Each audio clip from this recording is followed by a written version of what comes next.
What's something you once believed only to later realize it was all propaganda?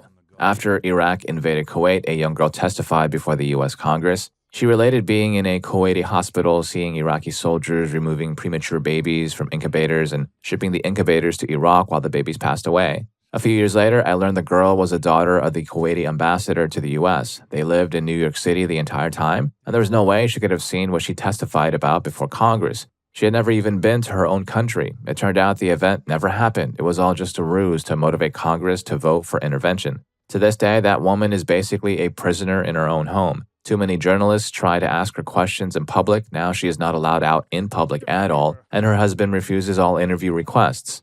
No hospital in the world has 100 babies in incubators at the same time. Come on, that should have been the first clue. Story 2. I was considering joining the military when I was fresh out of high school. After getting older and talking to people who served, I think 100% of my reasons for wanting to join were just the result of military propaganda.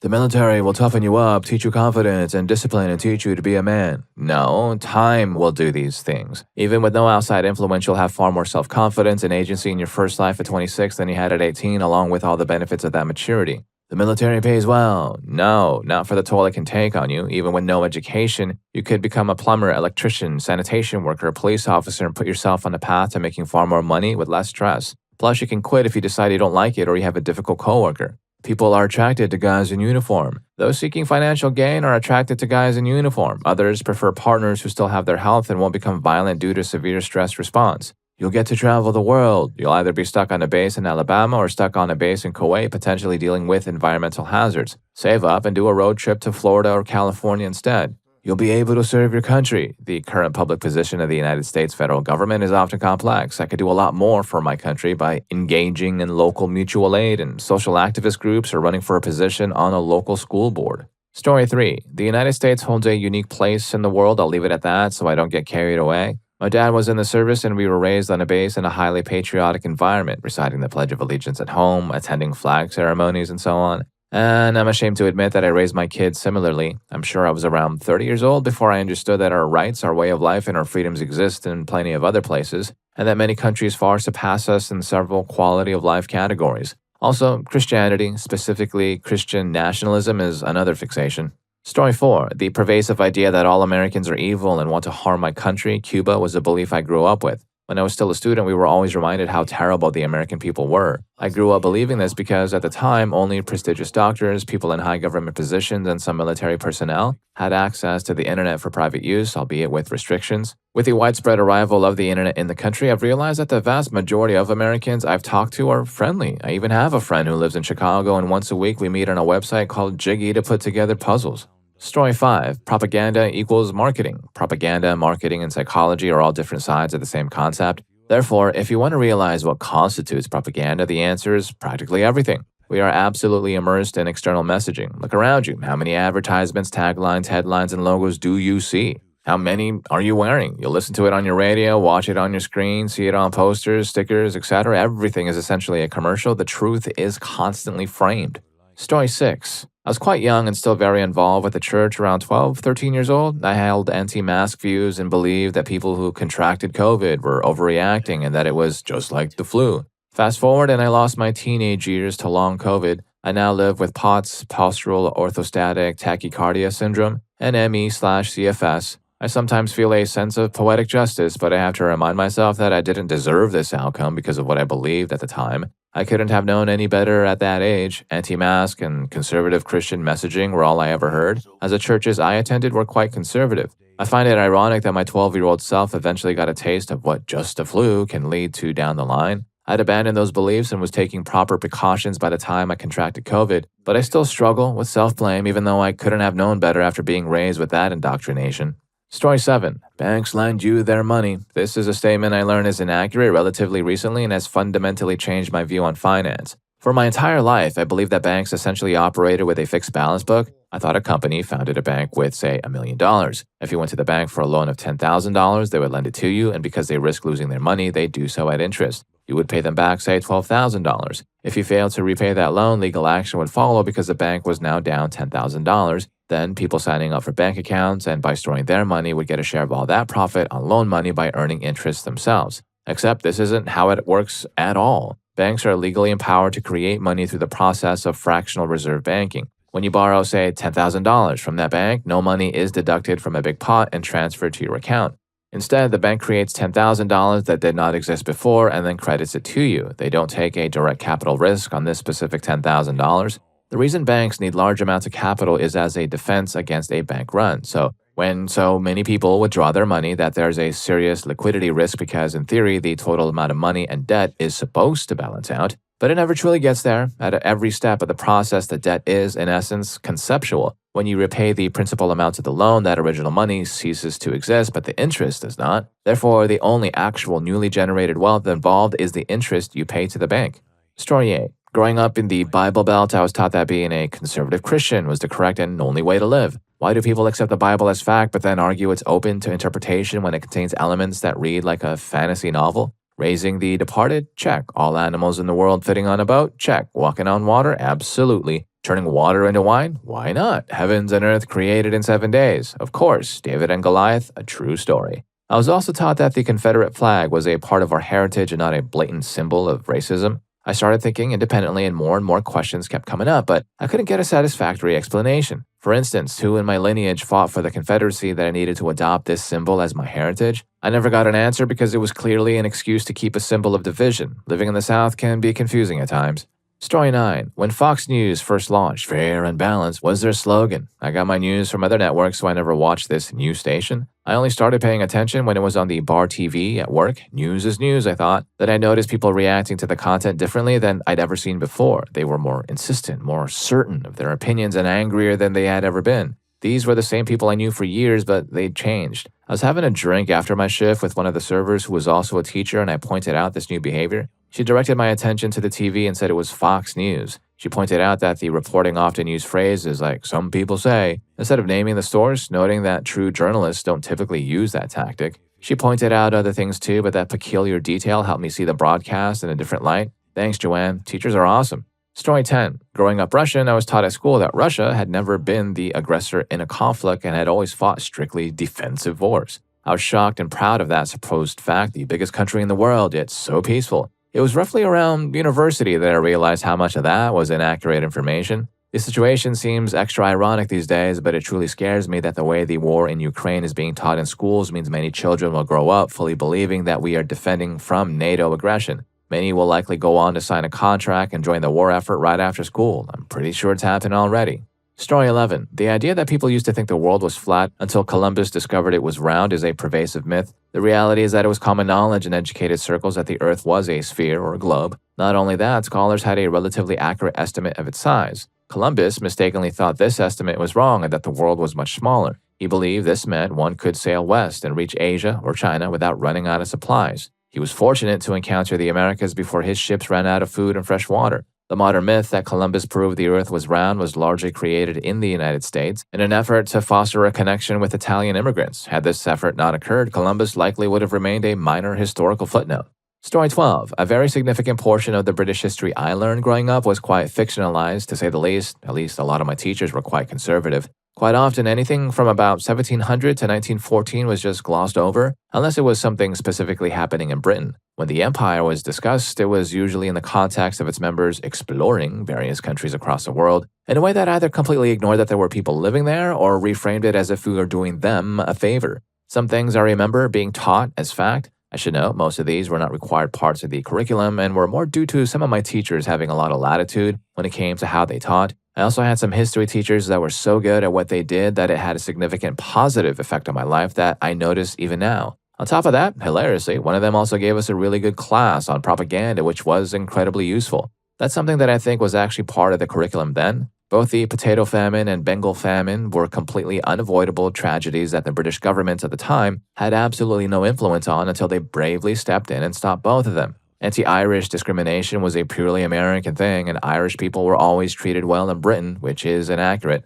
Britain was always anti-slavery and had no part in the Atlantic slave trade. Note that there is a kernel of truth here, as the UK did eventually become genuinely anti-slavery, but that was well after the slave trade had been established. Slavery was technically banned across the empire in 1807, but that wasn't well enforced in many areas. Britain also profited a great deal off of the slave trade before that point. Slavery was common in British territories in the Caribbean, and we had forced labor, but not full chattel slavery in Scotland until 1799. Related to the above, we only briefly talked about the Caribbean, but we were given the impression of all the people working these sugar plantations were both there of their own free will and well paid for their work.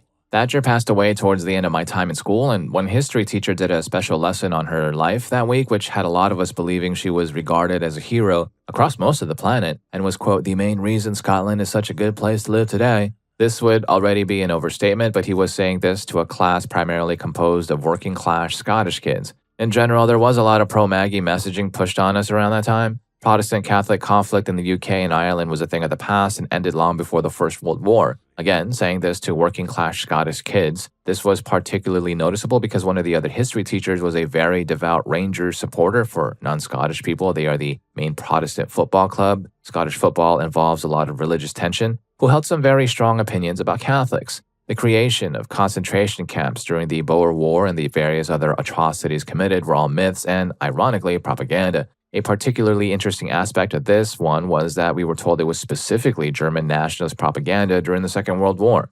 Speaking of German nationalist propaganda, we were taught a bit about the Allied bombings of Dresden, and that lesson accepted the German propaganda from the time as fact. This wasn't even necessarily malicious, as Goebbels' description of events was, and in my experience still is, the only one most people around here had heard. There was also a crucial bit of information left out, which was that, quote, strategic bombing, while a war crime now, wasn't considered one during the war. I hold a grudge against this omission as I ended up unknowingly repeating that misinformation well into adulthood. I didn't get this one personally. The way our history classes worked at the time was that each individual class had its own topic that year. I got the Weimar Republic that year, for instance. But another class had a year on the American Civil War, and a lot of what was taught seemed to resemble some of the narratives users from the American South have discussed in this thread. I recently reconnected with a school friend who just realized it wasn't primarily about states' rights this year. From our modern studies class, rather than history, we were also taught that Saddam Hussein having WMDs was a proven fact. This would have been when the Iraq War was winding down, for reference.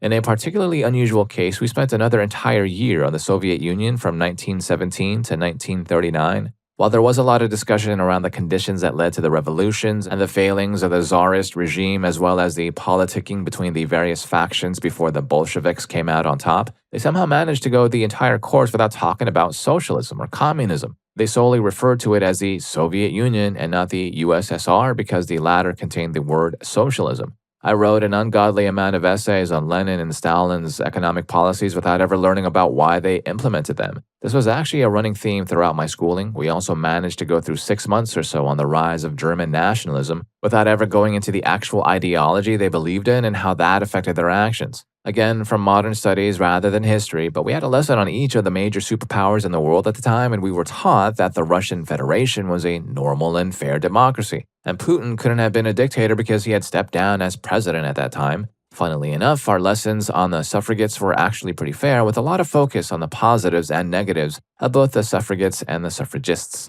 However, they also told us universal suffrage being achieved in Britain also made men and women completely equal, and was more or less the end of sexism in this country. Even someone as unaware as me realized that this was nonsense before too long, but it turns out quite a few people I knew from back then still believe this. Finally, while the German nationalists as a whole were shown in a pretty negative light, we were taught the clean Wehrmacht myth as fact, which again is something I accepted as truth for years. Story 13. I always thought the McDonald's hot coffee case was a joke. When I was a kid, after it happened, the common sentiment was, how do you not know that coffee is hot? But there was much more to the story than the public narrative suggested. First, the court concluded that the coffee served was significantly hotter than it should have been. Secondly, the customer, Stella Lieback, initially only asked the company to cover her medical expenses, which, if I recall correctly, was an amount less than $50,000. McDonald's refused this request. As a result, she pursued a lawsuit and was eventually awarded a significant settlement. If you view the images of her severe injuries, it's clear that the outcome was deserved. McDonald's could have acknowledged a potential error and simply taken care of their customer. Instead, the final cost was millions of dollars. The case demonstrates the cost of refusing to address a customer's genuine concerns. Story 14. The idea that we don't have male contraceptive medications solely because of misogyny is a common belief. It's still unfortunate that we don't have them, but the primary reason, in the US at least, that none of the developed forms of male prophylactic medicine have become available is due to the requirements that the FDA has for all medicine. This requirement dictates that the medicine cannot cause any side effects that are worse than the physical benefit they provide to the patient taking the medication. This is very problematic because there is absolutely no direct physical benefit for the male patient taking birth control pills or shots. All of the physical benefit is to the woman he is having intimacy with. The FDA doesn't take economic or quality of life benefits into account, only physical ones. Since even placebos can cause side effects, let alone medications that affect the reproductive and hormonal systems, there's currently no way for such a medicine to be approved under the current rules. Story 15. As an American Jew, I know I'm not alone in admitting to believing in certain narratives regarding Israel. I participated in a birthright trip in 2017 and had a positive experience. The tour guides promoted the typical talking points one would expect, but at least on a kibbutz in the Golan Heights, one local musician, brought on as an ambassador, made some highly inappropriate remarks about Palestine. I am proud of my fellow travelers for strongly challenging his comments, which resulted in him being barred from working with Birthright in the future. However, I am not proud that it took until last year for me to fully understand the complexities of the situation, rather than just clinging to the idea of wanting peace and cohabitation. I now fully support the liberation of Palestine and oppose the actions of the Israeli government. Story 16. The emphasis on an individual carbon footprint and its importance serves to distract attention from the reality that climate change is a systemic problem closely tied to the nature of our economic system. Only those who have the power to change society's systems, governments, and large corporations can actually make a significant impact. The concept of the individual carbon footprint was, in fact, popularized by BP. In simpler terms, what good is telling people to take the bus more often and to ride a bike to work when you don't also tell them to pressure their government to invest in public transport and cycle lanes? The bus needs to be available and to be convenient first and foremost, then comes the matter of people using it instead of driving a car. Story 17. Well, I briefly believed in the core arguments of Gamergate, thinking it was actually about ethics and gaming and so on. That belief didn't last very long, thankfully, as any others involved were extremely hostile to any kind of critical inquiry. I remember very vividly being harshly criticized for suggesting we wait until a game, Mass Effect Andromeda, actually released before deciding it was flawed. At around the same time, I realized many of the online personalities I liked watching on YouTube were fundamentally misguided too. This fortunately helped me break free from that particular pipeline of thought. Story 18. I used to believe that the Black Panther Party were essentially criminals or tormentors. I only had a vague notion of who they were despite being fairly educated on subculture and countercultural groups of the mid-20th century, and I felt confident I recognized government propaganda. I remember when Beyoncé displayed the Black Power fist at the Super Bowl, I believe it was, and my mom gasped saying that it was a tormentor's gesture. One of my best friends, who has taught me a lot, started telling me about Fred Hampton and the propaganda created by the FBI against the Black Panthers. I was shocked and immediately began researching. That experience unraveled a lot of what I thought I knew about many things, particularly those related to Black history in the US. And if you're learning a thing or two from this video so far, don't forget to hit that subscribe and like button for more videos just like this. Story 19. I felt quite uninformed about this, but I didn't realize the extent of the issues surrounding Israel until about a decade ago. In my early 20s, I went on a birthright trip, a sponsored journey for young adults to visit Israel. I chose the least religious version of the trip I could find, and the messaging was pervasive. While I was in the Middle East, I started to recognize the complexities of the situation, which opened my eyes to the occupation and the decades of human rights concerns and severe actions taken in the name of security. SMH, at my previous ignorance, it was a horrifying and sad realization.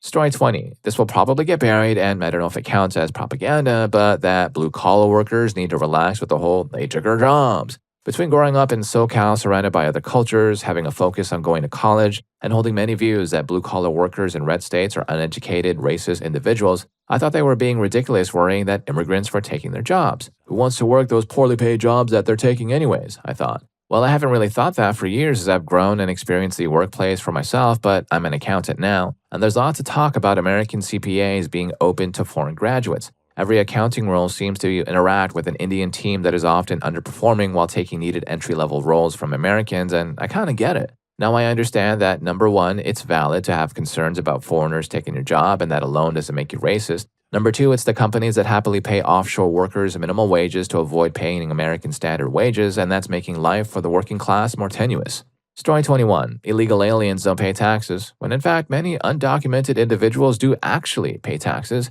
and they pay significantly more than some American-born citizens. Meanwhile, it's the wealthy who are robbing us blind by not paying their fair share of taxes. Also, the benevolent billionaire, it doesn't exist. Billionaires shouldn't even exist at all, but the idea that any of them could possibly be charitable when the only way to become a billionaire is to literally extract wealth from the middle class is absolutely ridiculous. And the grandest scheme of all, would you like to round up to donate to X charity? The corporation donates your money and uses it as a tax write-off because the donation is in their name, so they get the credit and the tax breaks while keeping all the profit they extract from their employees and consumers. Story 22. Most news about North Korea is questionable. The majority of news articles that make us think it's a crazy, insane country end up being heavily exaggerated or retracted for inaccuracy, not to mention the articles that come from the Pentagon and CIA-funded NGOs. The unicorn cave story? It turned out it was an archaeological find of cave paintings of an ancient emperor riding unicorns. They didn't actually claim to find a cave of unicorns. The jeans are banned story? It was retracted because it's easily disproven. The story he fed his brother to dogs? It was retracted because his brother was seen a few months later at a public event. Even the defector stories don't add up when you cross-reference their own narratives, and many probably embellish them because it's one of the few ways a North Korean can earn a living in the South. Also, they legally can't say anything positive about North Korea in the South because it's against the law there. I'm definitely not saying it's a paradise, but most of what we are led to believe about them is clearly not true or wildly exaggerated. Story 23. The whole America thing. I'm not American, but I was so incredibly influenced by the American culture. I learned English. I consumed thousands of hours of movies and sitcoms, books, music, blues, rock, hip-hop, you name it, games and sports. I was heavily into its history from the Wild West to the Cold War. I dreamed of being able to study in one of its unparalleled universities. I was in awe about NASA and its missions, you get the point. But wow, was I completely mistaken? I won't go into the why because the list goes on and it just makes me sad. Story 24. Yeah, maybe nice things. 90% of people only buy the cheapest items, 80% don't tip. I lived in a fake world until I started working retail back in the day and saw the real consumer trends. That other jar of Rouse on the shelf might be the same one when you come back 4 days later, and they might have gone through 300 Ragus and 500 Great Value jars. The Rouse is there to get people like you in the store and nothing more. They don't have to carry it. Its main purpose isn't even to be sold, it's to create the illusion of better deals for the others because they cost less. As a higher profit margin, though. Story 25. That I was safe as a woman with a mind in MAGA country. When was it great? We came over here to start our free to live without tyranny, only to impose it on the people who lived here, the native inhabitants of this land. Hypocrisy and BS. We imported and kidnapped others from the native lands to do the hard work of exploiting the environment for our pleasure, using the power we built on the destruction and pillage of this land and native peoples. Eventually, we were blatantly forcing our might around the globe to ensure our continued prosperity of being free and brave. We manipulated marginalized people around the world, and they noticed. The September 11 disaster was a result of a failure to recognize our own arrogance and selfishness. Evil begets evil.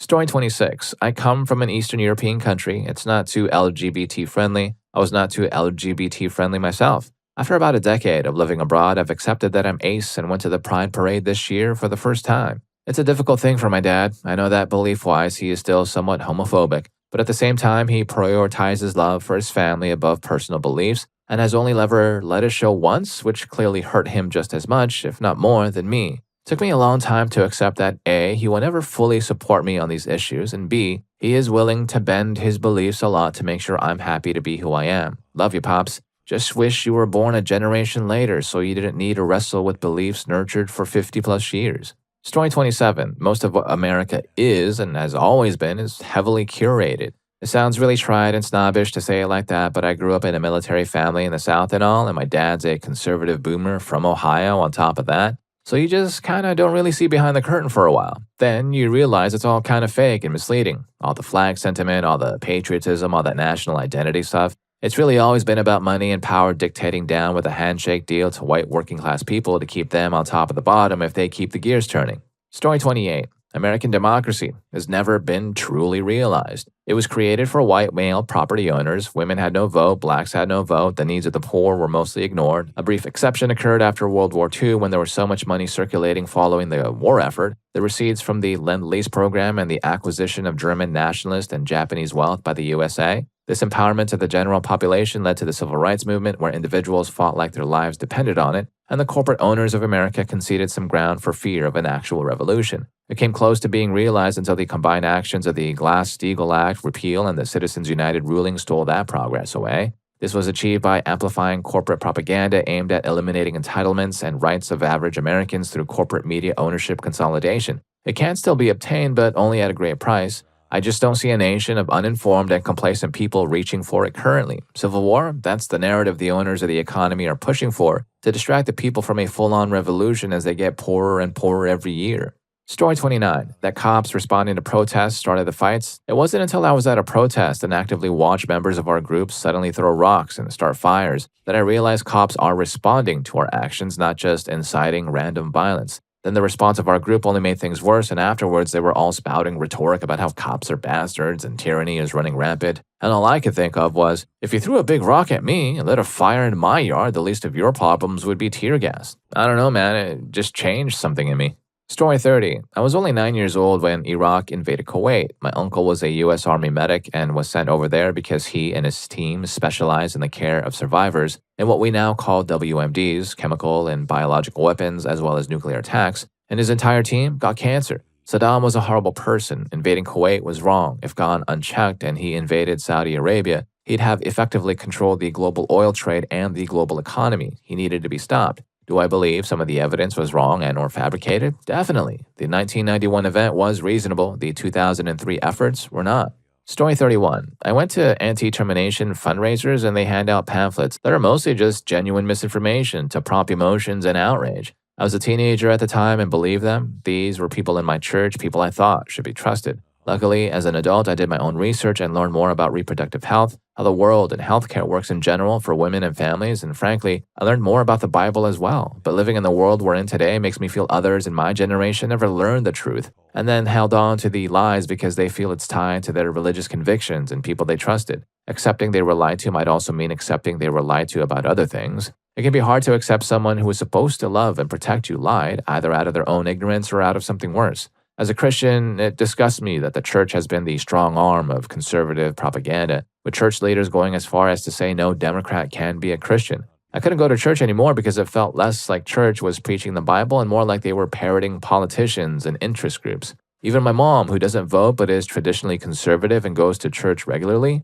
has expressed fear of what they've become, just nothing but hate and outrage. Story 32. The high-minded freedom for all narrative attached to the American Revolution and all the fluff that goes with it may be controversial. Once you get the view from the practical perspective rather than the romanticized one, it becomes painfully clear that the Founding Fathers were waging the revolution primarily for their property rights and their freedom to fully exploit everyone else without paying taxes to England. It had almost nothing to do with individual freedom for all as it's portrayed today. For years, only rich white men could vote, and it took more than one armed uprising by the poor to secure rights for even non-property owning white men. The whole country was by the rich, for the rich from day one, and it took a lot of fighting and struggle to change that even marginally. The powers that be never stopped trying to get back to that original structure. Story 33. The Bible is the Word of God and therefore a divine tome. It didn't even exist for hundreds of years after Jesus' crucifixion, until a power-hungry pagan emperor decided to convert to the most popular up-and-coming religion, Christianity, to increase his popularity and support. He held a meeting of powerful, highly educated men who then sifted through thousands of historical narratives, stories, anecdotes, allegories, and life lessons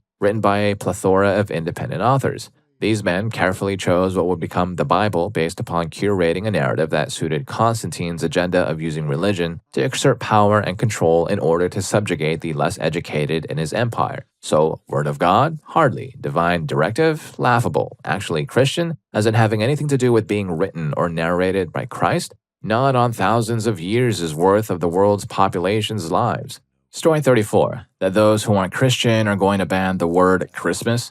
Since my 7th grade year, a year before Trump's first term, my dad went hard when it came to telling me and my brother about people who aren't Christian wanting to ban the word Christmas. Then, towards the end of the first year of the Biden administration, my mom came home from the store after doing some holiday shopping, Christmas and New Year's related stuff, including presents, food, and a few other things, and got a little annoyed about some wrapping paper that said Merry, Merry, Merry, Merry and didn't have the word Christmas. Again, the whole non-Christians are going to ban the word Christmas thing came up. Now, I've realized that it's just a ton of nonsense. It's not the end of the world if someone says Happy Holidays or if a roll of wrapping paper doesn't have the word Christmas on it. Side note, I will give my mom credit where credit is due. She didn't sue the store or pitch a tantrum to the cashier. She just typed Christmas into a Word document, printed it out, cut up the printer paper to fit the wrapping paper, and added a few decorative elements so it wouldn't look super strange. Story 35. One thing I learned from horrible histories was how the original meaning got twisted, but then I later learned it was likely a myth. There's this king, Nut of England, or what amounted to England. He eventually became the king of Denmark and Norway, a massive empire that dominated the North Sea. One story about him is that he sat in front of the sea and ordered it to not go over his ankles, but it did anyway. Some people interpret this as him believing he had the power to command the sea itself not to wash over his feet, and he gets mocked for it. However, what's often left out is that after this happens, he takes off his crown and declares it a sign of how meaningless the power of kings is compared to God. However, it is highly possible that the whole story is just propaganda to make him look good. So it's a propaganda backfire that has been alive for centuries. Story 36. My country's history, the Mexican conquest and independence, which I have to vent about because I find it really frustrating, how most of my fellow Mexicans feel proud about it, and yet don't realize we are told a fairy tale version made to build useless patriotism and nationalism. Even if school technically does get a bit more into the details later, the fairy tale is what we are constantly sold. We are taught that Spain came and conquered us, enslaved us for 300 years until one day one guy called Miguel Hidalgo gathered up the oppressed people to rise up against Spanish rule, and they successfully fought for their independence and freedom. The truth is that to begin with, there was no such thing as us before the Castilians, as Spain as we know it was just starting to take shape, colonize a territory. Mexico's current territory back then wasn't a single nation, but rather a bunch of different societies with their own cultural identities and political motivations. This led to the Castilians forging alliances with some of them to take down the Mexicas, the Aztecs, who were the strongest group at the time. The conquest wasn't a simple invasion, it was a whole political chess game that ended with Spain formally founding New Spain, a name that we held for longer than we have been Mexico. Then there's the whole independence thing. We lost. We are told that the insurgents fought hard and brought us freedom, but the truth is that the insurgents lost time and time again. Mexico only gained its independence because Spain was dealing with a lot of internal issues that made the ruling class, not the common people, change sides. Story 37. That there is a deity responsible for creating the universe. It was taught as an outright fact as I grew up. I'm 43 now and view all religion in the way George Carlin did. It's an absurdity to me. When I was at college, I used to take a step back from the dance floor, nights out, phase the music out, and just see the madness of what everyone was doing in that moment. Religion is like that for me now. Propaganda is as good a word as any. Story 38. I don't know if this counts as propaganda or more of a myth, that if you water your plants midday, you will boil them alive. It is the dumbest thing I have ever heard, and anytime I talk about it, I still get people who get upset and tell me I am terminating my plants if I do that. The logic just doesn't make sense to me. The water never lasts long enough or is at the level to boil your plants. The reason you shouldn't water midday is because it is pretty useless to. If you water when the sun is highest, it evaporates quickly and has little absorption time. You don't water at night because it sits too long and creates a good environment for fungus growth. This is why watering in the morning is optimal. I only water midday if my plants are really struggling from the summer heat. Story 39. That the United States was the good guys in international conflicts. My dad is a staunch Republican and not everything he said aligned with what I thought, but as a kid I still figured the US did the right thing given how much he incessantly pushed the idea. One look into the Vietnam War, seeing how many interventions the US has done that have destabilized Latin American countries, which causes people to immigrate here only to be made scapegoats by politicians, makes you realize that the US primarily harms other populations for profit and then spreads its imperialism everywhere it can.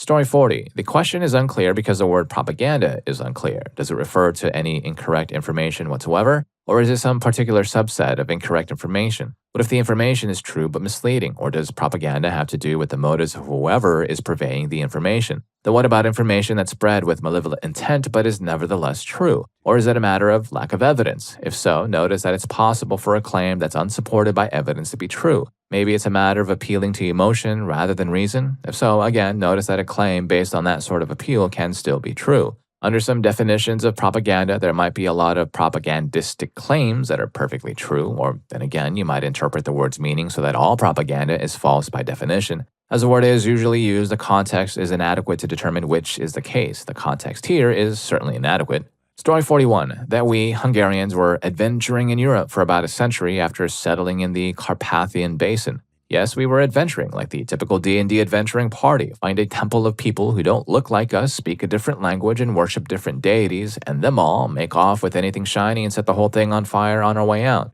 Yeah, we were raiding, looting, pillaging, and so on, but then again, this was the 10th century, so that was basically the norm. The Vikings were doing the same thing in any area that was anywhere close to the water. We had horses, so we didn't need navigable water to be near whatever village we were going to treat as an XP and loot farm that day. I'm not saying we should be ashamed of it, but we should call it what it was.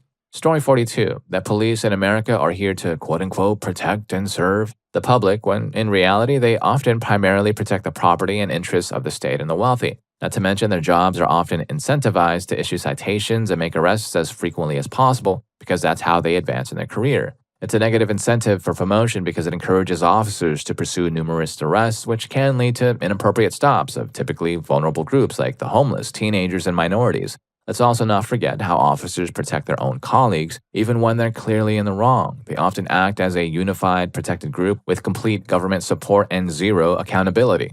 Story 43, that taking the wealth of the mega wealthy will fix things, but then I found out that the wealth of the mega wealthy is calculated similarly to a market cap. It's the most money you could possibly make from selling off the assets, which is also very unrealistic. The combined wealth can't fund the US federal government for even a year at current spending levels. Not only that, but if you did this, it would immediately destroy international trust in the US stock market, causing a bunch of foreign and domestic capital to be pulled out. This would destroy retirement accounts for many people and would also cause layoffs and slow job creation because companies wouldn't be able to raise capital as easily for R&D and expansion. It's basically a guaranteed economic depression. I now realize that this narrative of taking from the greedy rich so the poor can rightfully prosper is one of those ideas that makes sense intuitively, but is actually completely wrong and dangerous to do. It's kind of like how when someone has their limb crushed for a long period of time, the intuitive thing to do is to immediately take off whatever is crushing the limb. However, doing that will cause crush syndrome and make the person have a heart attack and kidney failure.